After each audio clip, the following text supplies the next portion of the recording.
Bulginaka, do you know that cybercrime is becoming a growing problem in Fiji? Cybercrime is defined as a crime in which a computer is the object of the crime, such as hacking and spamming.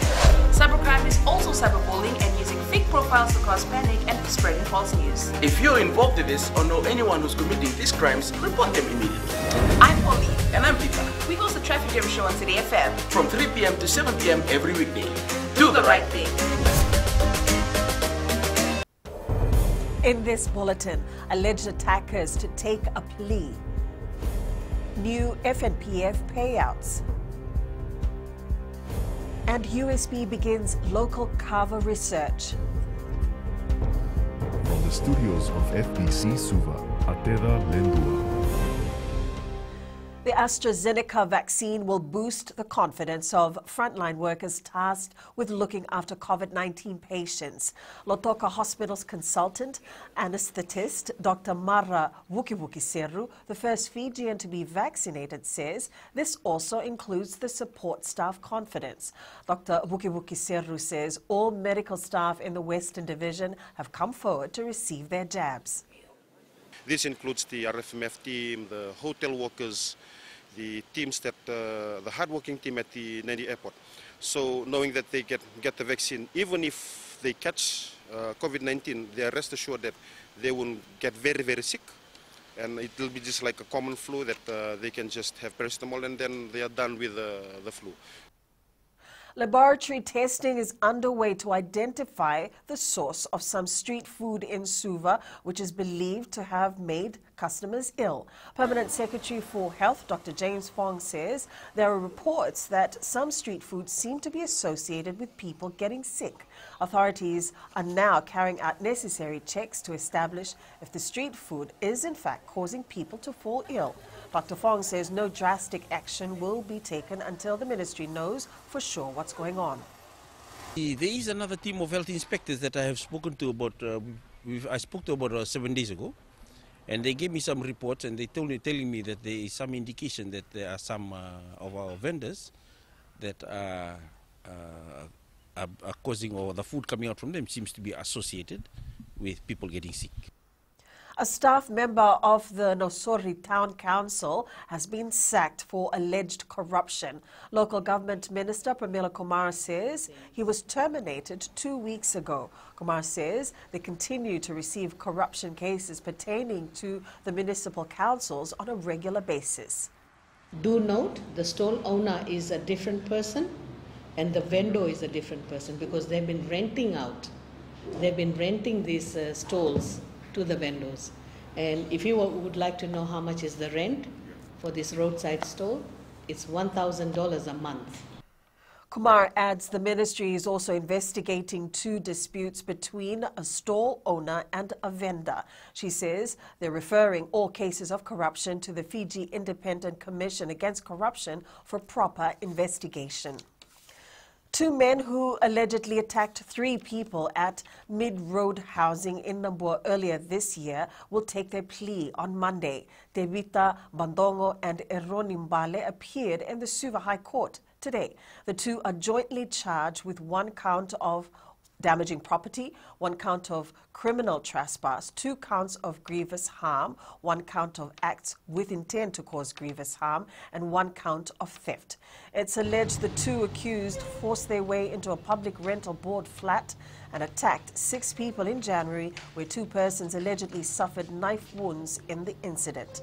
Bandongo and Mbale have been further remanded in custody. The matter has been adjourned to Monday. Quick action by firefighters saved a housing block in Lambasa from being destroyed by fire yesterday afternoon. 2 trucks from the Lambasa fire station responded to an emergency call at the Lachonia Housing Assistance and Relief Trust at around 1 p.m. They managed to extinguish the fire after it had consumed 2 of 4 flats. Occupants of the adjacent flats quickly vacated their homes with their belongings. The cause of the fire is unknown at this stage. The Fiji National Provident Fund will soon roll out a new phase of COVID-19 relief assistance.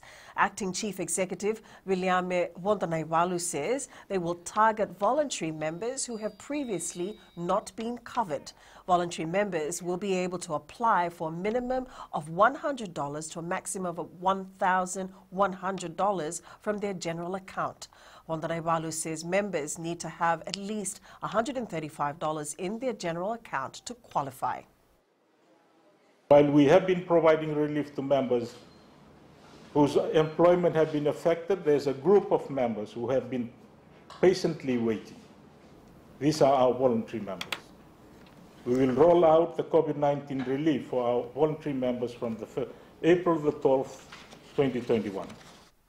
The Itauke Land Trust Fund Board has signed an agreement with the Home Finance to help Itauke landowners set up businesses. Speaking during the Radio Fiji One's Nanonda Prime Minister program, Prime Minister Vorenge Bainimarama said landowners are not on the right track in developing their land for income-generating activities.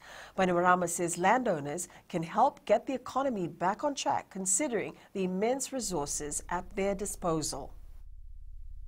This is to help Itauke landowners to establish businesses and expand them, and also be part of the business sector. I, as the Itauke Minister, feel that it is about time that all stakeholders, especially the TLTB, help Itauke landowners.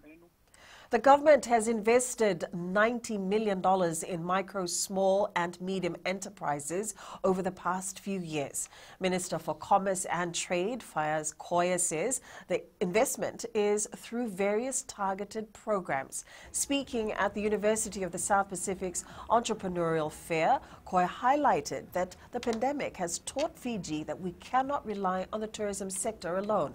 Koya says it is important to diversify our economic base and adapt to the new normal. The ministry helped more than 2,000 businesses in understanding their costs, pricing, business planning, forecasts, and post-disaster recovery. KAVA farmers are being encouraged to collaborate and diversify their products. This is an area that University of the South Pacific student Azeka Swami will target as he pursues a master's degree in scientific research on KAVA. Swami has been awarded a one-year scholarship by KAVA Corps to study KAVA chemistry, KAVA extraction, isolation and purification for food grade application. Swami says it's rewarding to be the first recipient of the scholarship, adding that more needs to be done to promote Fiji KAVA.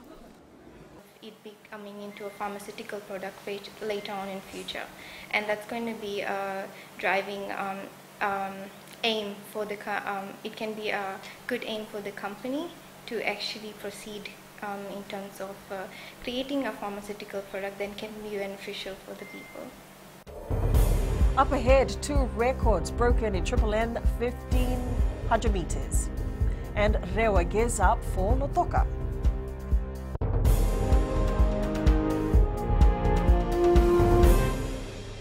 Oira na ngone no de nunu enda bisi ni mataka. Mersusunga da kena loma dina kena mikron. Sakena ngau na mitaro bina no rabaksa ngai ka wala loma takina ngone. Dalabina oya o meliki. Bulre oya o Samuel Samuli. Nama kiki rau ena be mataka. Moniti kena makarombuka. Ni waitini kalimana miniti me ono kina tiri na kaloko.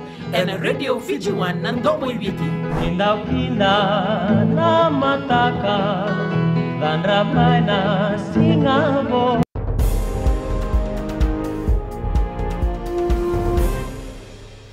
2 new records were set at the Triple N Zone meet at ANZ Stadium in Suva today. First-timer Chemesa Nyukula of Wainimala Secondary School broke the senior boys 1,500 meters event. Nyukula clocked a time of 4 minutes 36 seconds to beat the previous record of 4 minutes 41 seconds held by Waindina Secondary School. The second record was broken in the sub-junior 1,500 meters by Rosibella Matanimeke of Waindina Secondary School with a time of 5 minutes 7.26 seconds. The previous record was held by Rewa Secondary School in 2017 with 5 minutes 27.6 seconds. Fiji is in a position to be a powerhouse in the Netball World Youth Cup at the end of the year. After losing to England in the third and fourth playoffs during the 2017 Netball World Youth Cup in Botswana, Fiji is ranked 4th on the standings. As hosts, the Pearls will have home ground advantage, but the task now falls on individual players to get in line with the program set by head coach Jenny Brazel. Karolini Tavi reports. With around 20 teams expected to compete, Netball Fiji will need to put together its best team with the help from new coach Jenny Brazel. Especially with the World Youth Cup at the end of the year, and so that's going to be an area we'll need to look a bit more into in terms of how do they get here, given the current situation with COVID. Following the success of the Reset Championship in November, Netball Fiji will be working on a similar tournament to give the under-21 team as much game time as possible before December.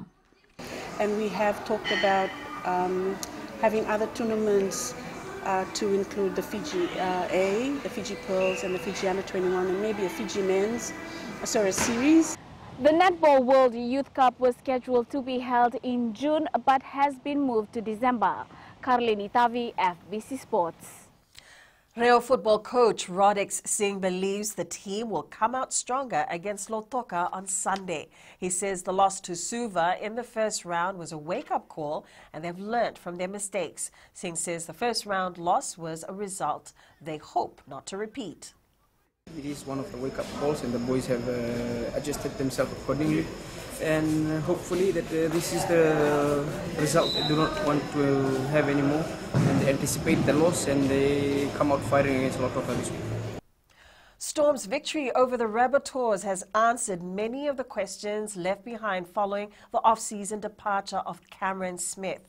Ryan Pappenhuisen sparked the Melbourne-based side by scoring a dazzling double to give them a 26-18 win over South Sydney at AMI Park last night.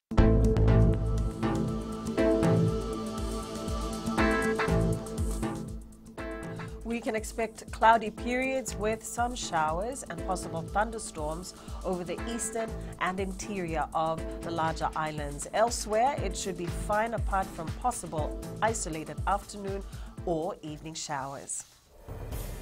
That's FBC News Now. Join us again at 7 p.m. for our major bulletin. For news you can trust, get the facts from FBC's TV, radio and digital news at fbcnews.com.fj. Take care and good afternoon.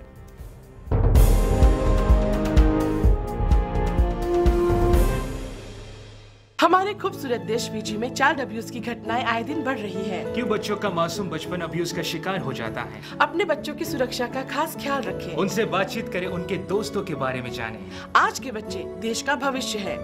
मैं दीप्ति और मैं मोनिश, आपके हमसफर। शामिल हो जाए हमारे साथ Monday to Friday 5:45 AM से 10 AM तक रेडियो फिजी 2 देश की धड़कन पर।